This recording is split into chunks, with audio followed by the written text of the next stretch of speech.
Round them up. We will summon the village seer. He will solve this case quickly. Adisa watched him, his pose steady despite the chaos. The village seer. Not just a man of wisdom, but of knowledge beyond the seen. Beyond the explainable.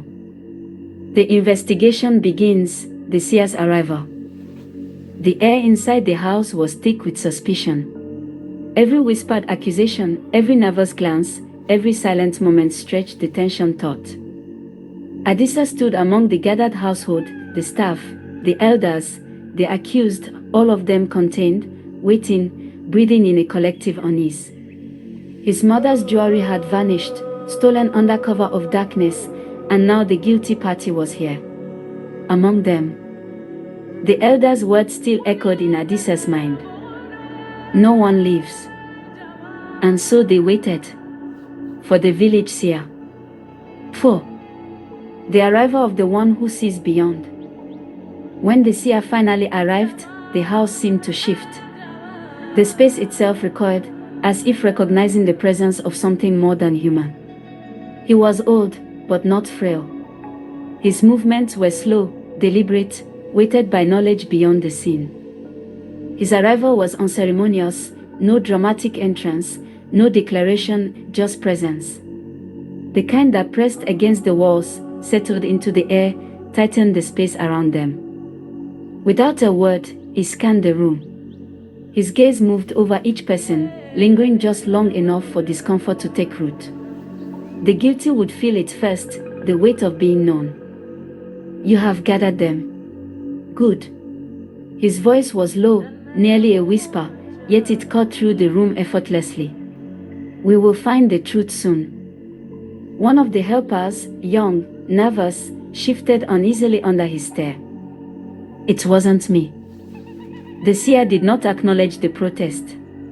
Instead, he moved further into the space, toward the central table where the theft had occurred. He touched its surface, fingers grazing the wood, as if reading something invisible. The seer's trial, the ritual of names. The room had long since fallen into silence. Every breath, every heartbeat, every shifting glance carried the weight of unseen forces pressing against them. Then, the seer spoke. Bring me water. 5. It was not a request. One of the elders obeyed, fetching a clay pot filled with fresh water. The seer took it, turning it slowly in his hands before placing it firmly on the table. The silence became unbearable.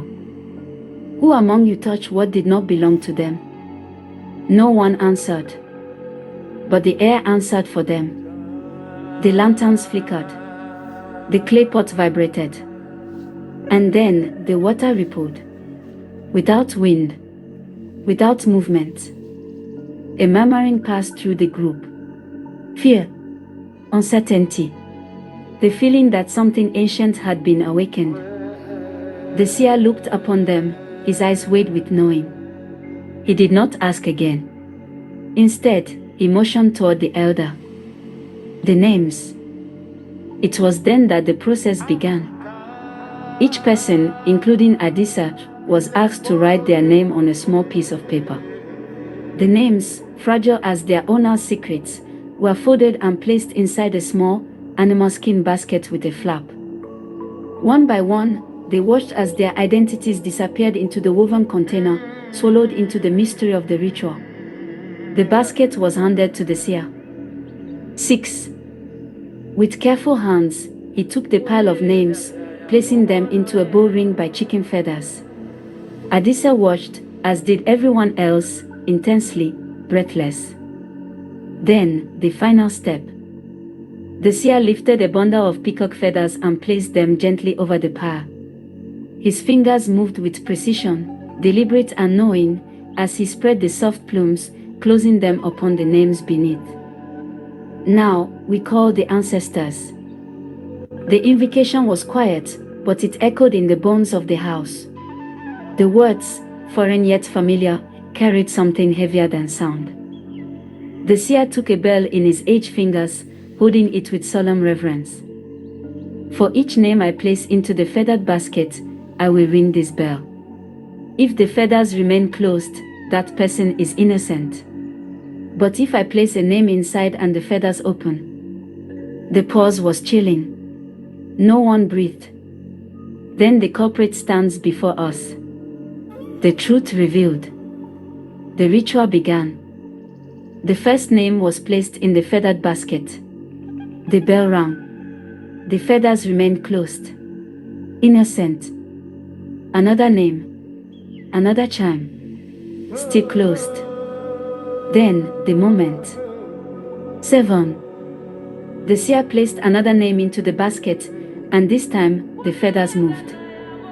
They spread open. Gasps filled the room. Someone cursed under their breath. Adisa felt the weight of the moment press against his ribs. The guilty one stood among them, unmasked by forces that answered only to truth. The guilty cannot hide. The room shifted, subtle at first, but undeniable. The air grew heavy, pressing against their skin. The guilty would feel it most. The seer did not look at anyone directly. He didn't need to. The truth had already surfaced. A hand took what was not theirs. That same hand would tremble soon. The accused were silent, but their bodies betrayed them.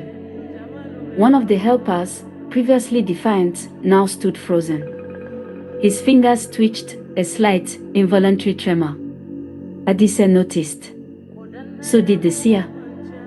The elder leaned in, voice calm yet final. Speak. A breath. Then another. And finally, a confession. 8. The room exhaled, the weight lifting just enough to let relief creep in. The truth had been found. The thief exposed.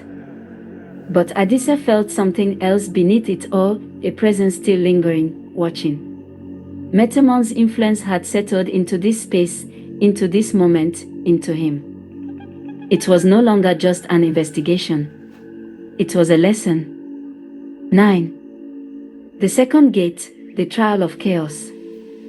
Nigeria had given Adisa heritage, but now it would test him. The night was thick with silence, interrupted only by the rhythmic hum of the city beyond the walls.